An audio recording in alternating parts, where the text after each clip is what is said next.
Hello and welcome to the Philmont Trek Talk Group's monthly live chat where we answer questions. We call it the Q&A about treks to Philmont Scout Ranch. Our goal, as is every month, is to help people answer any questions they have and learn so that they can have the absolute best trek possible when taking scouts to Philmont Scout Ranch. But Scott, am I correct that you did an autumn adventure a couple years ago? Is that right?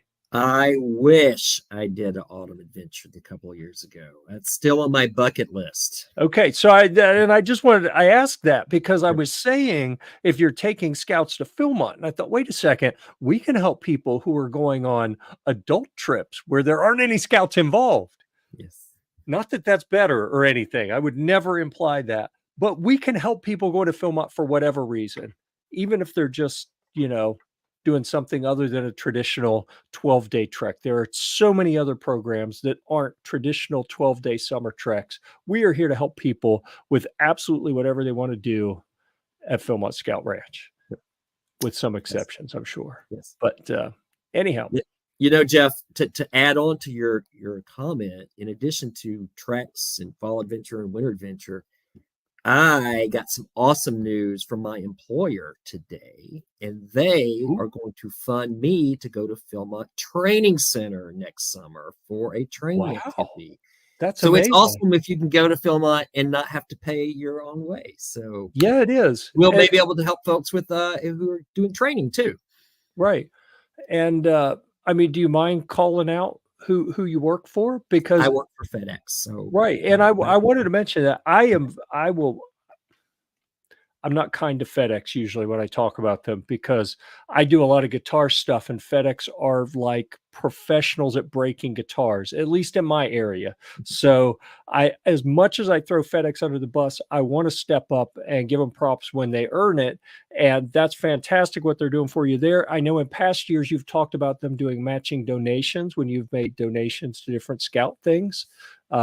Or something like that. I know you've called out FedEx supporting you in Scout stuff in the past and throwing some finances behind it. So, even if they break some stuff every now and then, at least they're doing the right things to help support good programs, to help young people become the kind of people we want them to be, good members of society and all that. So anyhow, we should probably do introductions. Hi, I'm Jeff. I happen to be, for a very short amount of time remaining before I turn over the reins, I am still the skipper of Sea Scout Ship, that's hard to say, 4019 in Burlington, North Carolina. I've been to Philmont 4 times, once as a youth, 3 times as an adult, 2 times as what I call a Philmont free agent. That is someone who says, have pack will travel. If you have an emergency and need someone to go with you that's not going to be a liability, let me know. I may be available this summer if someone has an emergency and needs something. So that's my experience and my background. And of course, I created the Philmont Trek Talk group a few years ago and have had lots of help from people like Scott to turn it into the 18,500 plus member behemoth that it is. That's a lot of people to help Scott. And I'd like to thank you for being here almost the entire time and ask you to introduce yourself. Awesome, Jeff. I'm Scott O'Mary. I am the Scoutmaster of Troop 259 here in Plano, Texas. I've been Scoutmaster for about 8.5 years. You'll need to update my bio there, Jeff, on the Trek Talk stuff. I've been to Philmont both for a summer 12-day trek as well as a winter adventure program. And as you heard earlier, I'm going as a trainee coming up this summer as well. So I'm looking forward to that. And I have attended all 4 of the BSA high adventure camps from a trek perspective. So there's a lot of commonalities between the 4, and there's a lot of differences too. So some drawing experiences from different treks to kind of help you for the next one. Over to you, Mark. Well, but before we move to Mark, and I do want to get to Mark, but I also want to throw you another prop. Not only have you been here supporting this group for years, but you created kind of brother groups, sister groups, whatever, for other scouting high adventure type places. Do you want to plug those real quick and help people? Sure. So, what is the name of this Philmont? It's the Philmont Trek Talk Prep News and Info site on Facebook. So, we've just mirrored that type of title for the other groups. So, we have a Northern Tier Trek Talk, a Sea Base Trek Talk, and a Summit Trek Talk out there. So, not nearly as big on the membership on those, but a lot of people are getting lots of information and sharing their photos. And I think the big activity in Northern Tier these days right now is everybody getting ready for OPIC. That's one of the biggest event there. So a lot of chatter out there on the site about that. Nice. Thanks for doing that. And Mark? Well, I guess I'm Mark Schwer. I live in Iowa City, Iowa, and I'm not affiliated with any troop here in Iowa City right now, but I'm just registered with the council. Historically, I've been a district commissioner and heavy on the commissioner side of scouting. And I had 9 years on staff, and I don't even want to throw a number out as to how many Philmont treks that I've done, but I'm really active with the Philmont Staff Association. I'm on the scholarship committee there, and I just got a wealth of Philmont experience and knowledge, and I've basically decided that I don't think I'm going to go on any more PSA treks. I want to go on more treks with youth, and it's just I think you get more fun out of that, watching these kids grow up. And I was able to fill in for a crew a couple summers ago as an extra leader when they had a leader go down, and that was probably one of my better Philmont experiences. Yeah, I've done it. The last 2 times I went, I was a fill-in. And the last time was probably my best trek. Absolutely wonderful crew that I met at like an hour and a half before we got on the train to leave for the trek. So it's really cool how you can have different experiences going with different groups of people doing different things. People talk about a Philmont trek as if it's one thing. I mean, it's one thing that can be so many different things depending on who you go with, what you're doing, and so many different variables are involved. So let's talk about one of the big variables that oftentimes we see. I'm going to go ahead and throw people under the bus because why not, right? It's a big bus. There's plenty of room for everyone under there. I'm going to throw some adult leaders under the bus and say that I have seen some crews where the adults just couldn't let go and let the kids actually lead. It's supposed to be, a lot of people do youth led in air quotes when, the adults are there on a Philmont trek for like as the last line of safety defense, so to speak, and to keep Lord of the Flies from completely happening. But it really is largely supposed to be run, at least, when you get boots on the ground by the scouts. So I thought at the direction of Darrel, our senior member, is that what we'll call him? Our esteemed member who may or may not join us this evening, he suggested we talk about the youth leadership roles and how those are supposed to work within a crew. So, why don't we just dig into that? So, do we want to first define what the roles are? One of you guys want to talk about the different youth leadership roles? Sure. So I'm thinking of 3 main roles off the top of my head. You have obviously your crew lead, your youth crew lead. You have your youth chaplain aide, and you have your leave no trace guy. What's he? They have a special name. What's the name? The Wilderness Gear. Wilderness Gear. That's it. Yes. I think those are the main three youth roles that I can think of. It. Mark, am I missing another one that you? Yeah, those are the three that are kind of defined. But then you go on, like, a lot of crews like to elect a navigator each day, and then rotate like cooking and cleaning duties and bear bag duties and things like that. So your duty and that roster, all really yeah, kind of comes from the crew leader, but it also, I guess, in my opinion, if a crew does enough, shakedown hikes and really learns how to work together a little bit before they even get there, if they understand the importance of each of those roles, crews can roll into camp and like kick things into gear and get a lot of things done in a hurry, instead of fumbling around a lot. Right. And that comes, I think, from leadership, not only from the crew leader, but every scout within the crew. And how do you develop that?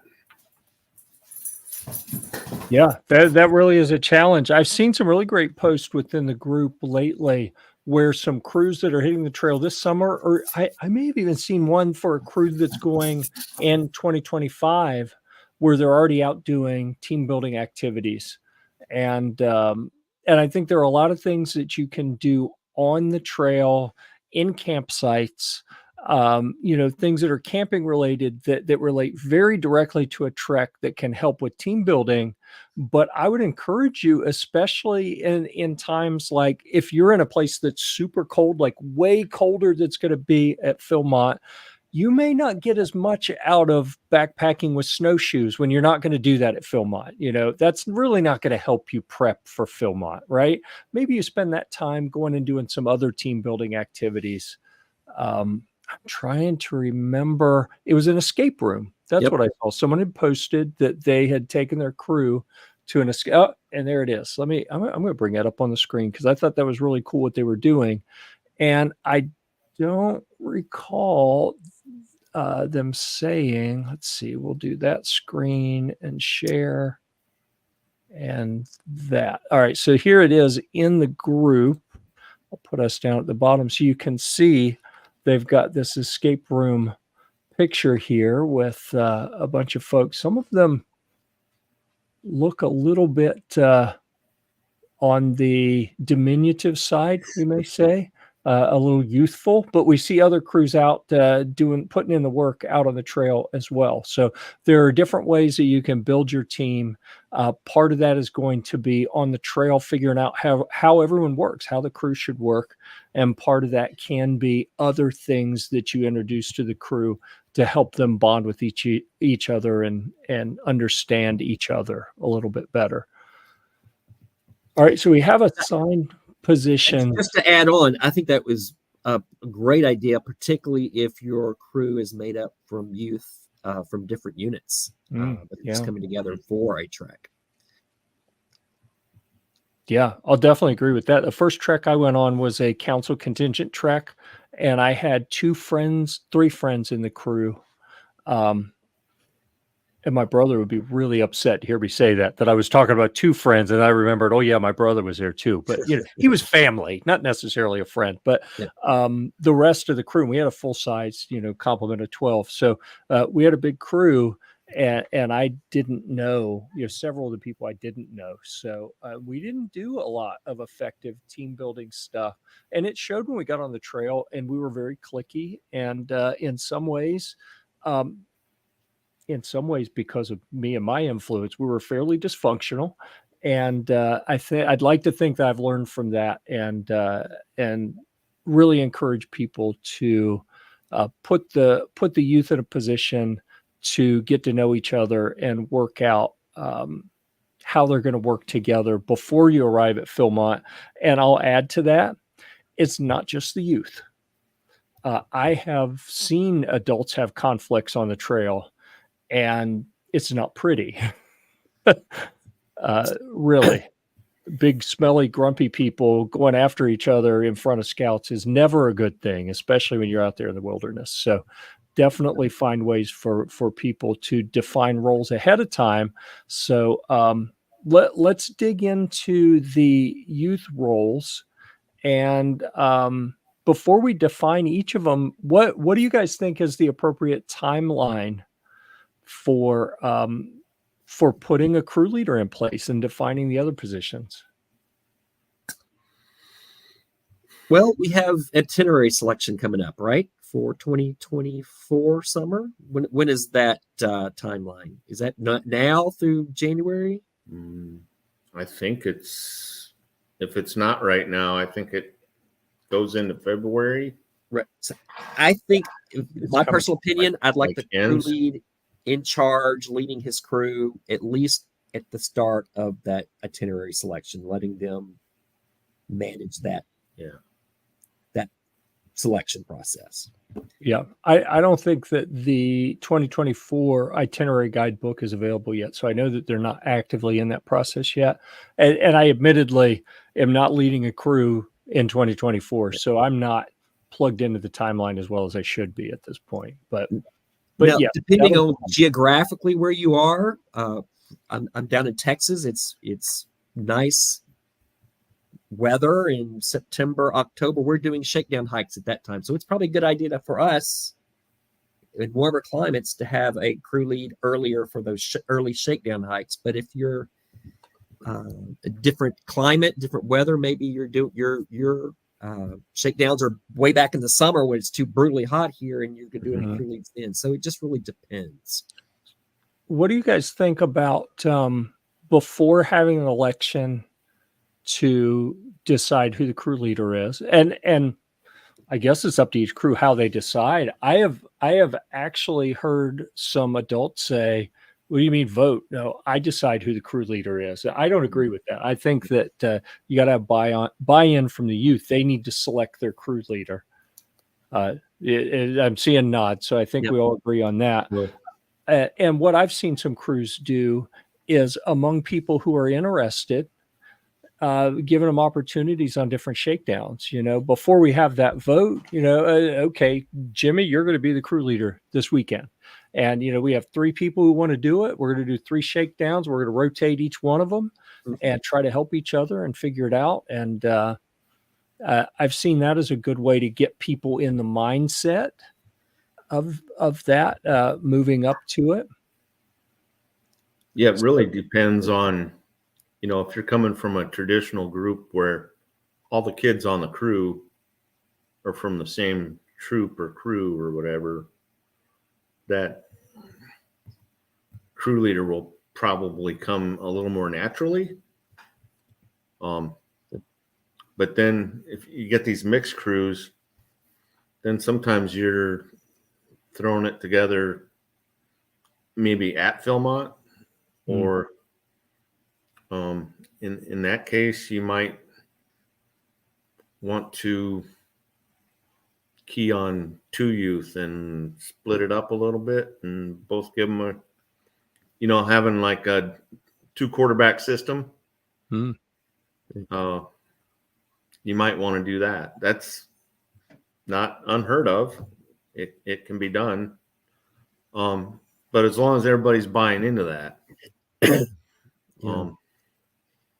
I want to add on to what Mark's saying. I think it's good if your unit has a tradition of doing a crew every year. It may not be Philmont every year. Maybe you go to Northern Tier the next year. We always seem to have at least a couple of scouts that were on a crew last year that are on a crew this year. And that just makes a nice, not a handoff, but it just makes a natural training ground for those leaders. Right. And I think the other scouts recognize that. So I guess from our standpoint, it's a little easier for their selection process. Sure. A contingency, council contingency may be more difficult if they're coming in from all over the place. Yeah. Right. So I'm gonna, you know what? I was gonna read it. I'm gonna put it up on the screen as well, and then see if I can make it a little bit bigger so we can read it. So this is from the Guidebook to Adventure Advisors Edition. Okay, the crew leader's well qualified scout. Let's see, should be elected as crew leader before training begins. That is something that personally I've experienced very few times. Typically, we're several shakedowns in before they actually decide who's going to be in charge, and it's because I've never, I've never been on a crew that where absolutely everyone came from within the crew.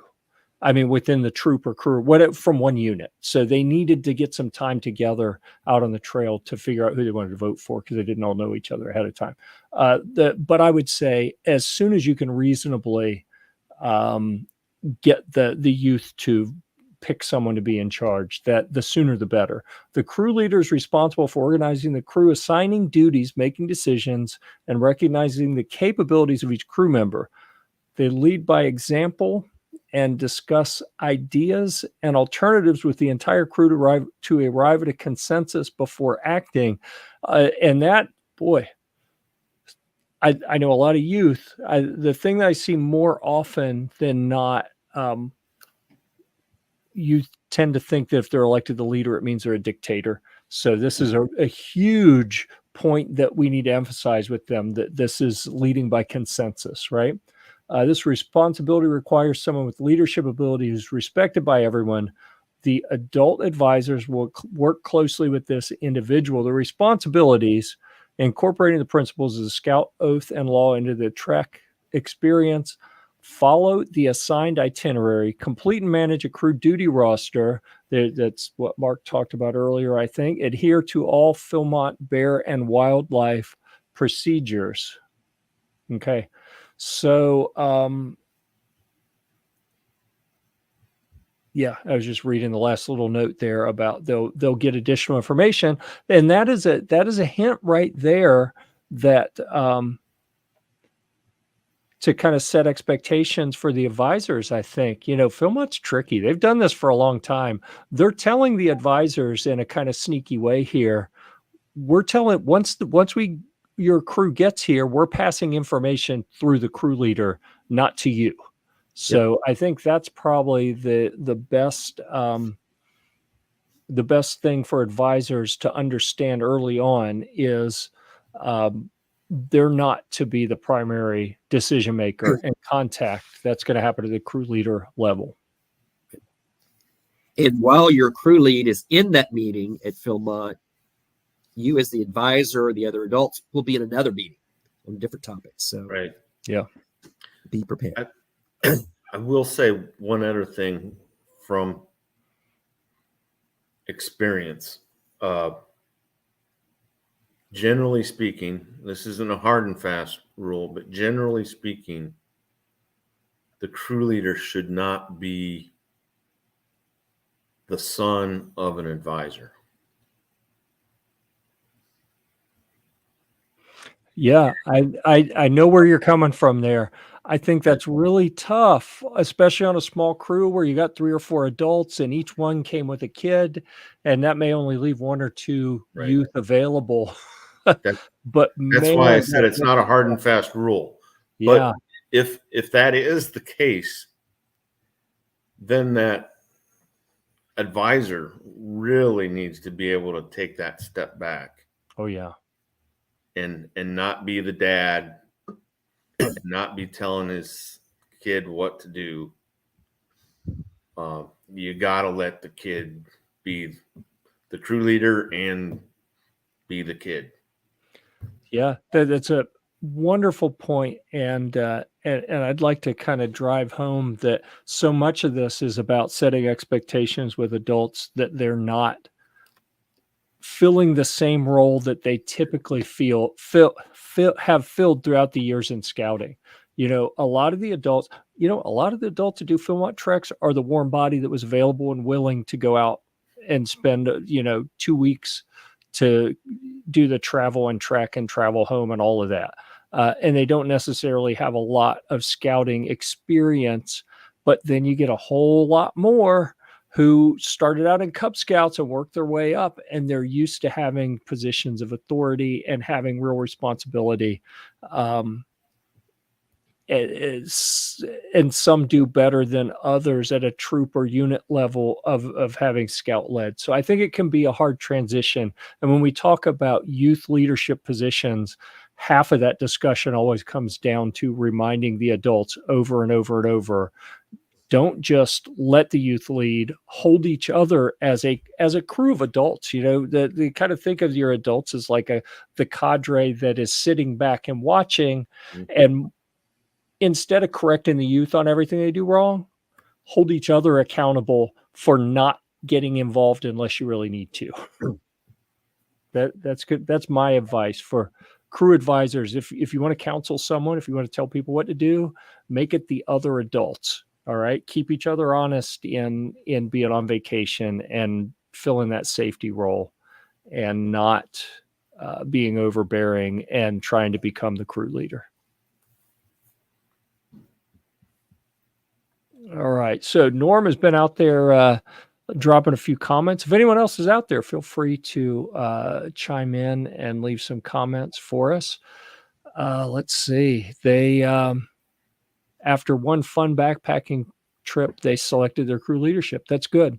And they've got 2 different crews. So it can be hard to kind of push people past their comfort level when they don't really know each other that well, and they're a little hesitant to go ahead and vote for someone that quickly. But it really helps to have someone in place so that they can have time to grow into what their role is, because it's really on their shoulders once you get out there.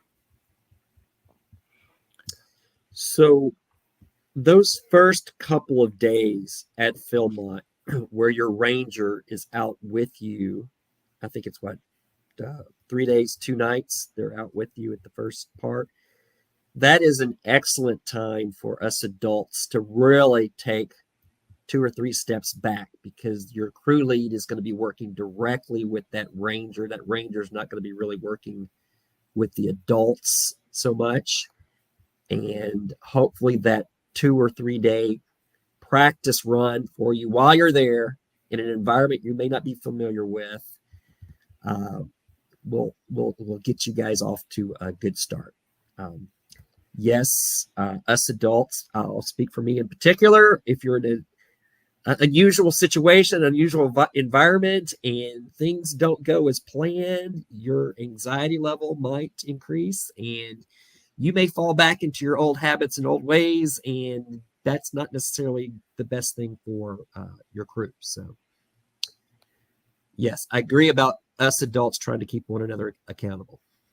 Yeah, absolutely. So I heard mention of a duty roster earlier in our discussion, and that is listed as one of the crew leader duties here. And I do apologize. I just realized when I look off at the screen that I'm sharing, it looks like I'm staring off into space off the edge. It's kind of bizarre looking, I think. But anyhow, that is one of the tasks. So I have seen some crews where the adults have said, do not complete your duty roster ahead of time. Philmont is going to give you a template of a duty roster.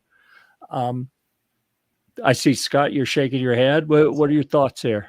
Well, I mean, I'm all about being prepared. I don't see anything wrong with a crew lead filling out a duty roster for a shakedown hike and just getting everybody in the practice of go check out your duty roster, see what your role is, and start doing it, and get ready to rock and roll when you get to Philmont. I don't think there's anything magical and surprising about waiting to get to Philmont to see a duty roster. Yeah, but that's Scott's opinion. Yep. And there are examples available that you can get. I know I talked to a guy. Where were we? We were at Crooked Creek, and they actually had laminated duty rosters on their packs, and I was like, wow, that's amazing. You know, talking to the crew leader, like, that's really smart of you to do that. And he's like, no, Mr. I can't remember his name, but he made them. And as I talked to him, I was like, oh, okay, they developed years ago within that council this template and they just use it every time. And come to find out, the adults kind of put it together. And I thought, well, okay, I get the spirit of reusing the template, but all of these items that you're asking people to do in the backcountry are things that are best done with kind of a consensus agreement that, people need to have some buy-in so that they willingly participate and don't feel like they're being put upon or whatever. So I highly encourage, as Scott said, as part of your shakedown process, develop even if you share a template with the crew leader, give them something, if nothing more than just the expectation that they're going to have a duty roster that resembles a Philmont duty roster on each of the shakedowns, so everyone can get used to having those responsibilities, and the crew leader can wrap their head around how they're going to keep track of everything and make sure it gets done and supervise anything that they need to, get any questions asked that they needed, and even if it's just figuring out how to assign duties and make decisions without becoming a dictator. Okay, anything else before we move off of crew leader? No. Okay, chaplain's aide. And I'll read this one real quick. Each crew should also select a chaplain's aide, perhaps a member of the crew who's received a religious award in scouting. The chaplain's aide is responsible for assisting the crew and being reverent during their time in the backcountry, as well as working with the crew leader and lead advisor to ensure the smooth operation of the crew. That's an important part there, that kind of stealing the whole chaplain concept from the military. I think that's a lot of what that role fills in military units, is kind of the emotional support. I know not every chaplain wants to be referred to as an emotional support animal, but that's kind of how I see them.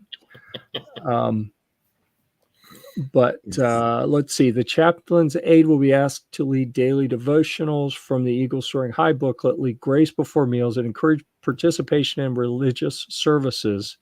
And they get a packet of worship resources, and that's that Eagle Soaring High booklet, that they get during their training session. So as Scott said, when the crew leader and the advisors are in their training session in base camp before they hit the trail, the chaplain's aide and the Wilderness Pledge Gear will be in trainings. Like, everyone goes separate ways all at once, so you don't have to worry about people cramping each other's jobs. They need to go and learn what they need to do there. Let's see. The chaplain's aide will guide the crew's participation in the Duty to God program and will certify completion of the Duty to God award requirements for each crew member. Awards will be available for purchase at the conclusion of the trek at the To the Time Traders. Okay. So I'm just going to throw a couple of my thoughts in about the chaplain's aide. Generally speaking, it's a forgotten leadership position. But I think if the crew leader and the advisors counsel that chaplain's aide to kind of be that person that can keep the spirit and morale of the crew up when times are tough. Sometimes crews are taking breaks, a breather or a water break or something, and you're sitting in a really pretty spot, and the chaplain's aide could take 5 minutes out of the material they have in the Eagle Soaring High and give a message, use the time. That's the kind of thing that could really be done with that position. And you don't really see it. It's more like the kid that, oh yeah, remind the whole crew to say grace before every meal, and maybe have a devotion at night before we go to bed, or in the morning before we start hiking. but there's a lot more, in my opinion, that leadership position can do. Right. I like that third bullet there. Yeah. Jeff, our chaplain's aide did that each evening. Yes, so it was more of a reflection, but it kind of set the mood for sure. So I think that's one of the more visible roles that the chaplain's aide should be serving. And let's talk about the importance of that leading roses, thorns, and buds each night. You know, what's the purpose of that exercise? Or actually, what do you want to describe what the exercise is, and then we can talk about why it is. Well, I'll jump in. It's an opportunity for the crew to reflect on their successes and challenges of the day and what they might be able to do better the next day. Should, you know, an activity or an unforeseen event happen. And it some scouts kind of joke around with it, I find, and they'll complain about the weather or something like that, or they'll have a good time. It gets everybody's a chance for their voice to be heard. Mm-hmm. And sometimes, particularly if they're not in a leadership position, some scouts don't have that opportunity, I find, and I think it just gives them a chance to feel more connected to the rest of the crew. Sure. So I kind of look at the next bullet point: assist the crew leaders and advisors in conflict resolution, as this is what happens if roses, thorns, and buds doesn't work. You know, mm-hmm. Then you end up with conflict. If roses, thorns, and buds is working, now given this is like a daily activity, roses, thorns, and buds. So the idea is you talk about the roses, what went well, the thorns, what went bad, and then the buds are like the things that are coming that are going to bloom into something wonderful. Like, you know, maybe it's an activity that's coming the next day, or staff camp or something that you're approaching that people are looking forward to, or a milkshake at the Creamy when you get back. I don't know. It's something that people are looking forward to. So we've got things that are going well, so everyone can rally around those good things. The things that are going poorly, so you can sort them out and de-escalate them and find solutions to them before they become massive problems, right? And then the little bit of you wrap up with buds to keep people focused on something they're looking forward to, right? So if that fails to prevent conflict, then we hope that you've got a nice level-headed chaplain's aide who can help de-escalate things. Let's see. Hopefully you're doing all your storming and most of your shakedowns, and they don't storm up too much there. But I've been astonished by some of the, you know, usually if a thorn is mentioned in the evening, it's already known about. Mm-hmm. But occasionally you get blindsided with a thorn and you're like, whoa, where'd that come from? You know, or you get something out of that you didn't even expect. And it's really important to take that, whatever that's their feeling, that's their perspective, it's genuine, it's real. Yeah, absolutely. So and that's something that'll get your attention whenever you're surprised by something like that. And that's where I've seen crews like, "Ooh, no, last time we did that yesterday and it got a little spicy, so we're not going to do that anymore." Like, no. If it's getting spicy, you need to do it every day because this is part of your de-escalation to avoid conflicts happening. So our favorite commenter, Facebook user, has chimed in that the ranger took them on the night before the ranger leaves. And this is something I've seen happen about half of the time that I've been personally, and the other times we just ran out of time and it didn't happen.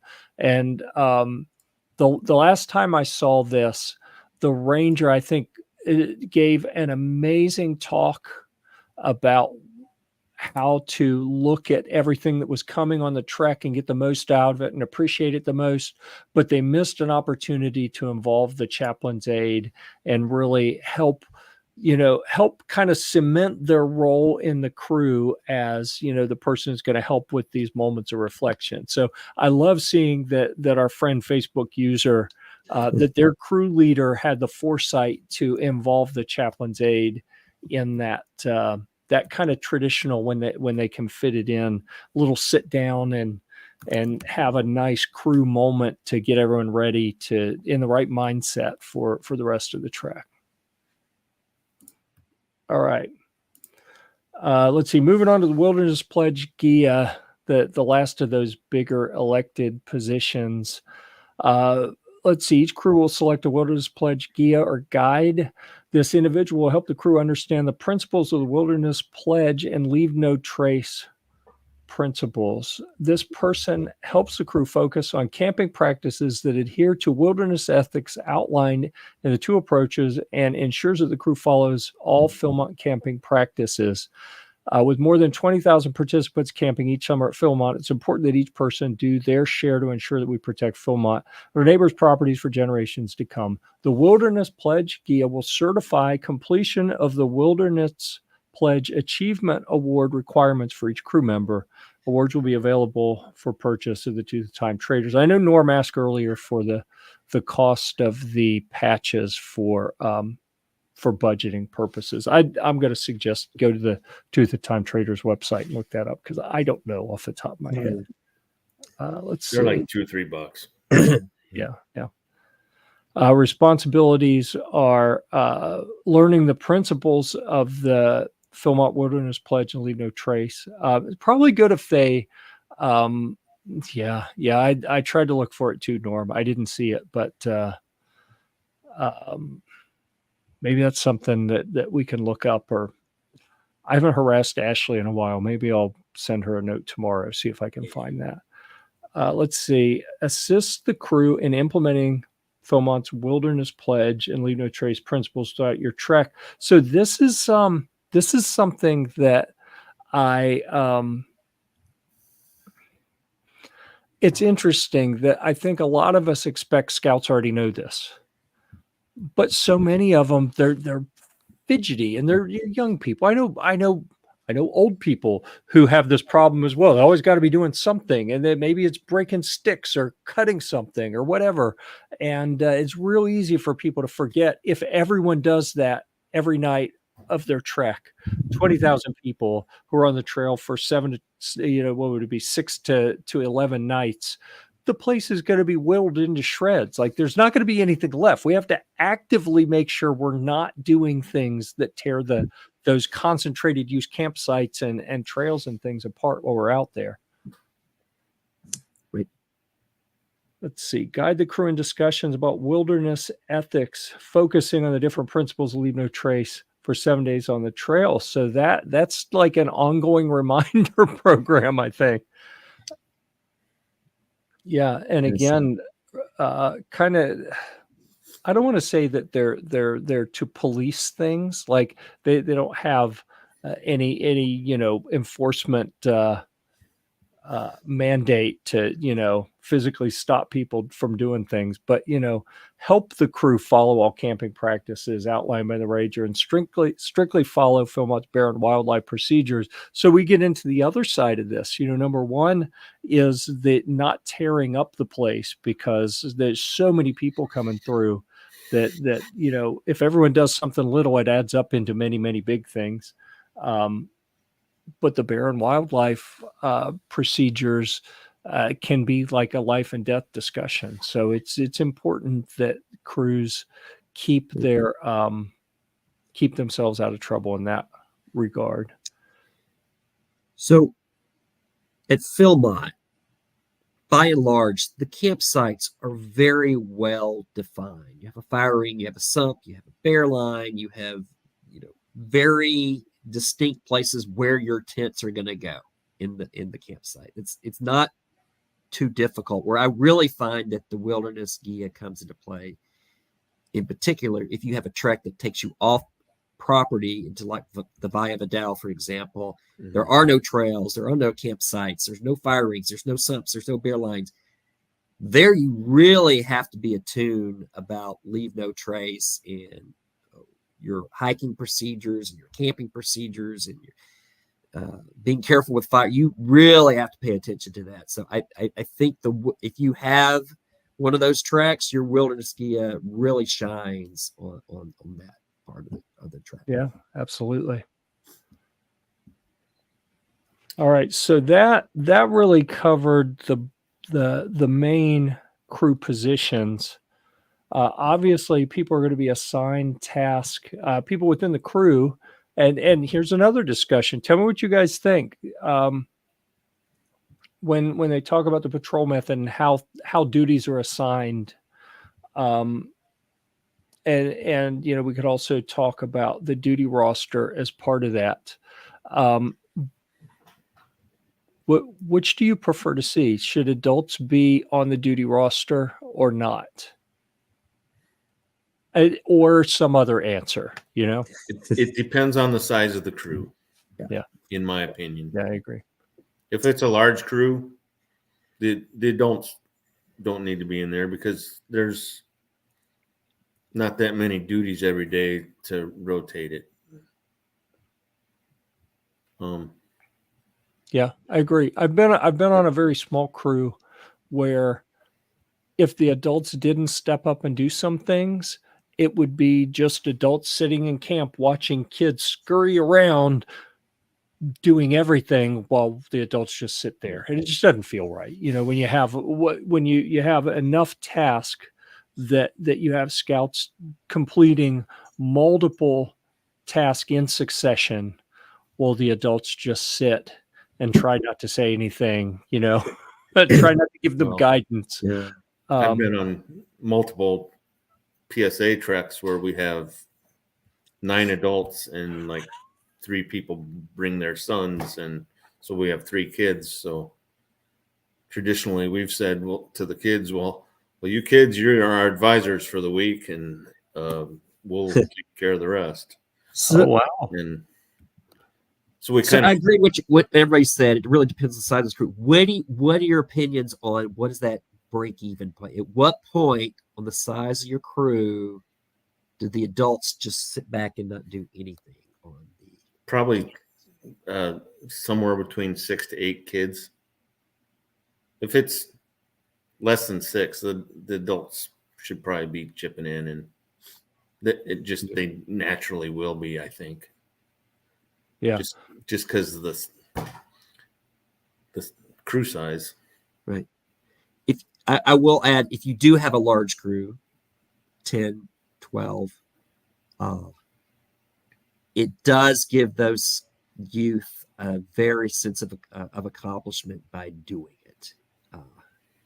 They know they can go out there and survive 7, 10, 12 days out in the backcountry, and it does give them a sense of accomplishment for sure.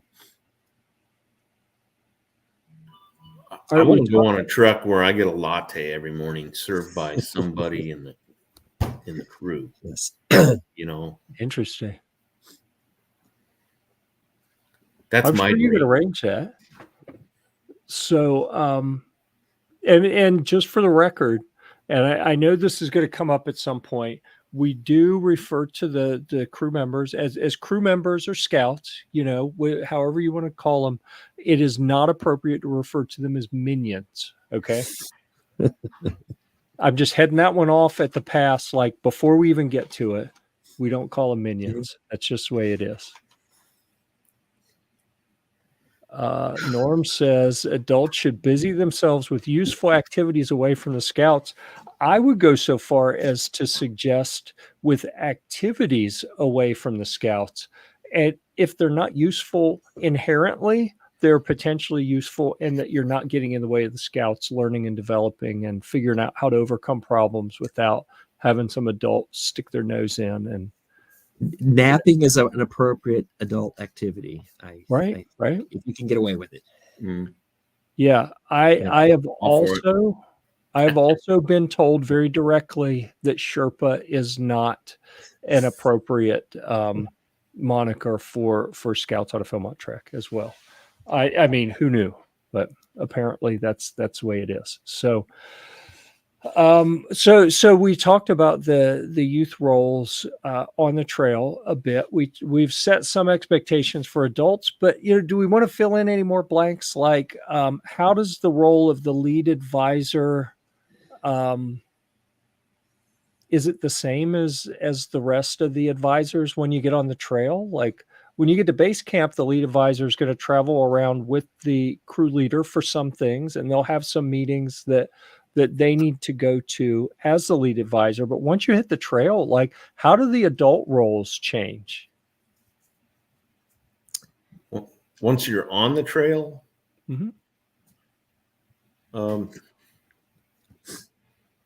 I think you just need to remember to try to work through your crew leader or your wilderness guia or those conversations should hopefully like be off to the side and not in front of the rest of the crew. The things that you need to talk with kids about, maybe. But there's a lot of chance for real growth. Sure. On especially a 10-day trek. Sure. So us adults have lots of opinions. And if I'm the crew advisor, I ask the adults on the crew that if they have an opinion, that I want to hear their opinion, but share it with me. Don't share it with the crew lead. I want to be able to funnel all the noise away from the crew lead, from the adults as possible. And if I need to have a consultation or the crew lead comes to the adults for some input, I want to be able to funnel it and cut all the noise away from them, because I don't want them inundated with a lot of opinions that in the end is really not necessarily helpful to the scout. That's a really neat statement that you just made. And I don't know that I'd ever heard anyone, actually say that before. It makes perfect sense to me. And I think that a problem that a lot of adults have is like, no, it'll just be helpful. Let me just pop in and say this one thing. Yeah. And if you have 4 adults, which is not uncommon in a crew, that if you have 4 adults and everyone makes 1 or 2 little comments to the crew leader each day, that crew leader could be like a nonstop turnstile of adults saying things in their ear. They never get to figure anything out on their own. Yeah. So I don't think I've never been a lead advisor, but I've never had a lead advisor say, please come to me instead of the crew leader. Like, if the crew leader comes to you and asks you something directly, interact with them, but don't try to put bugs in their ear. Put it in mine, and I'll consolidate them and strategically drop little nuggets in their ear as needed. But that sounds like a really good approach to really kind of cutting that umbilical cord and not just saying you're in charge on the trail, but showing them, like, because I've seen a lot of crews where it's like we tell them, oh yeah, you're in charge, but then like they can't make a decision without checking with the adults, looking, is that okay?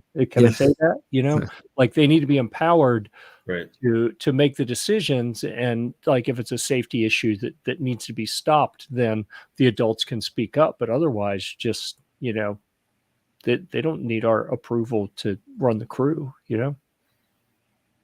Yeah, that was really good. I agree again with Norm. Norm's a smart guy.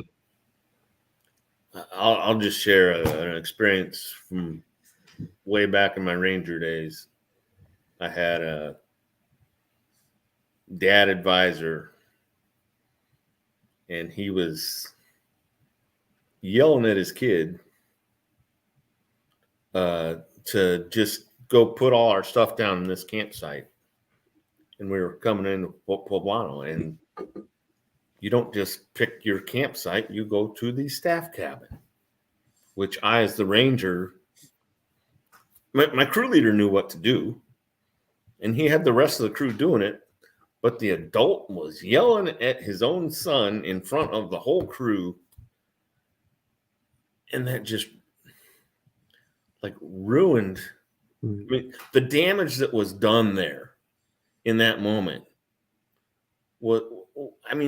Probably lasted months, maybe years. I don't know. Yeah. But you got to think about, and that's an extreme example, but think about the impact of how you go about things and how you do things, and the impact that it can have. And as an adult leader, with this crew I was with a couple years ago, just because of my immense Philmont experience and stuff, they kept like looking to me for answers. I'm like, I'd share, my, what I think would be cool or whatever, but I'm like, it's you guys' trek. I'm ready to go hiking at 6 a.m. If you guys don't want to leave until 8, I'm good with that. I'll have another cup of coffee. Yeah, it's your trek. But right. I also kept in mind, pushing the crew a little bit at times, for weather conditions and stuff like that, and those are things that adults need to be keyed in on, and not keep the crew out in potentially dangerous situations when you don't really have to be. Yeah. And that's something that I think just about every trek hits a few peaks, and a lot of those peaks are exposed, and it's not uncommon. It's probably more common that that people who've been around kind of know if you don't get up on these peaks by a certain time of day, you're liable to encounter some weather and be stuck in a very exposed and unpleasant situation. And I think that is a great example, what you just called out about keep an eye on things like weather, of where I've seen adults very appropriately say, "Hey, are you keep an eye on this storm over here?" To a crew leader, where are we? How long is it going to take us to get to a safe place from here? And how long do you think until that storm gets here?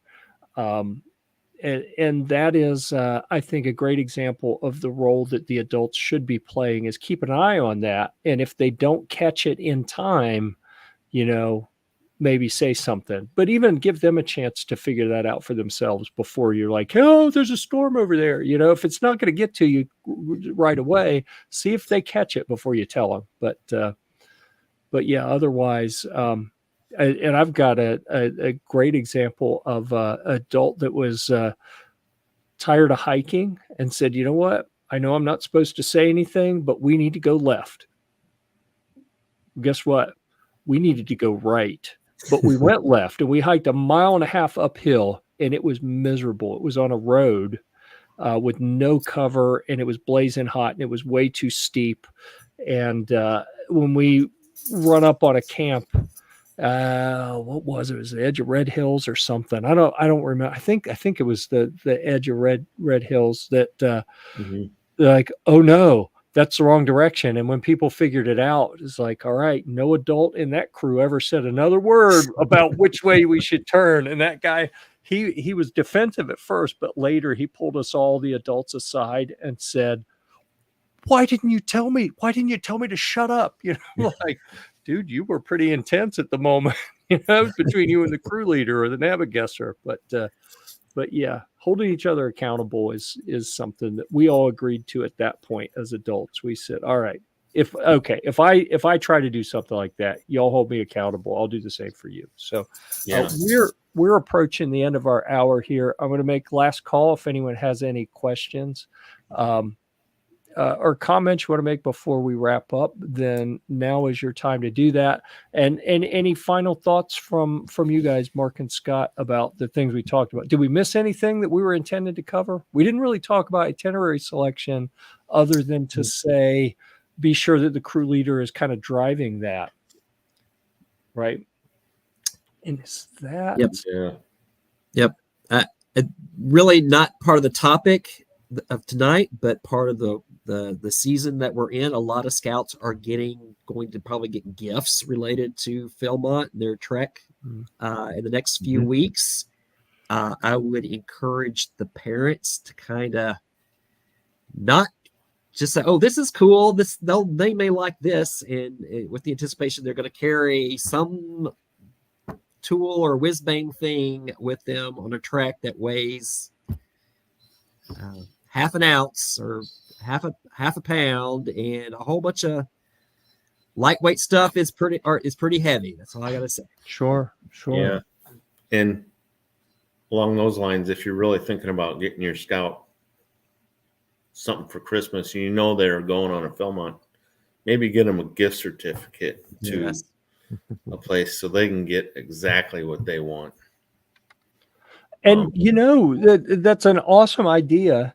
And if it's to get trek gear, I fully support, either ask the kid to make a list of specific items so you get them something off that list, or get them a gift certificate so that they can get it.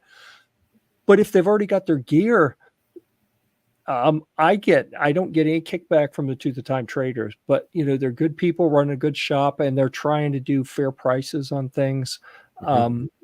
And that store has come a long way. Years ago, I was not impressed with some of the things in that things that they offered, some of the advice they gave. But at least in the last several years, they have really put a lot of effort into being more technically adept and able to make good recommendations and carrying the right stuff. You can't, as Facebook user, our most popular commenter points out, REI gift cards. There are a number of different places you can get stuff. I'd be careful at REI taking advice from people who work there. They will often give you generic advice that may or may not be good advice to begin with, but likely, unless they got a lot of Philmont experience, you may get something that doesn't really work well for Philmont. So, but most people after a trek are excited and they want to get some sort of keepsake. If you want to give a gift card to the To the Time trader, listen, parents, you're going to be spending money for your kid to get something there anyway. Maybe you want to pre-fund that and count it as a Christmas present. And you're not spending money twice that way. And I'm going to make a shameless plug here for if you're looking to start that kind of gear conversation. I've got a pretty exhaustive gear guide that I put together, and there's me and my son's crew back in 2017 when I was fortunate to go with my son, and I got some tips in there from prior treks, but also lots and lots of gear. I still would say, even if it is a piece of gear that I love more than anything, and if you read it and I say buy this, don't buy it for someone else. Buy it for you. If you're not the one going on the trek, make sure that whoever you'd like to gift it to thinks it's the right thing for them. Even if I love it and say buy it, make sure that they want it and they're going to use it and they're going to carry it. I may have something on here that I think is wonderful that they would like grudgingly carry just because you gave it to them, but they'd never use it. No one wants that. So I dropped that link in the description. So if anyone wants to go check out that gear list, you're welcome to. But definitely, I really like putting gear decisions in the hand of the people who are going to have to suffer with those, whether it is a good decision or a bad decision themselves. Mark and Scott, thank you so much for being here. And go ahead, Mark. Oh, I was just going to say, I just bought this really cool Columbia jacket tonight at Costco for $40. Yeah. It's on sale, and they were originally like 70. I'm like, I explained to my wife, I'm like, she said I didn't need it, but I think for $40, I couldn't afford not to buy that. You'd be crazy to not buy it. Does she think you're crazy? Sometimes. Well, yeah. Is it waterproof? That's probably fair. Yeah, it's like Okay. Awesome. Oh, we're gonna get a model. We're gonna get a show. it's, Yeah. Yeah. it's like Look at that. it's a Omnitech Columbia hooded. There you go. It's basically a rain jacket. It's a little more heavier than a rain jacket.